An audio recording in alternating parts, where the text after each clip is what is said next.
This is your evening KRQE.com webcast. Mark Ronchetti starts us off with the weather. A perfect weather weekend with high pressure overhead here. We'll have a clear start this evening, and then as the high slides over throughout the weekend, temperatures will continue to rise through Sunday. We're going to be 80 here in the metro area, into the 90s down to the south. We do start to see the sign of changes, though, coming up into Monday. Strong cold front sits to the northeast, and by Tuesday into Wednesday, that front will blast across the state and knock temperatures down below average for this time of year.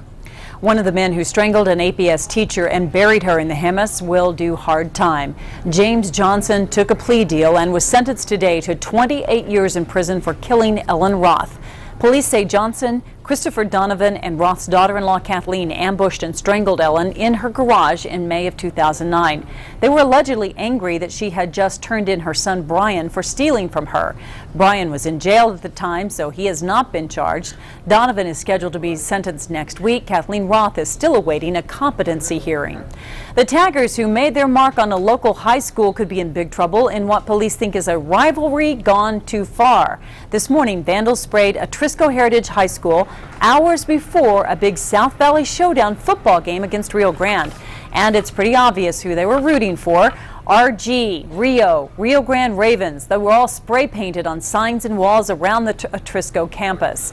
Investigators were at Rio Grande High this afternoon trying to get to the bottom of the tagging, but some students there think they are being framed. Honestly, it can be any school, because maybe they're just wanting to make us look bad. Police say the cost of damage and cleanup will be around $10,000, and that's enough for felony charges. There will be extra security at that game tonight.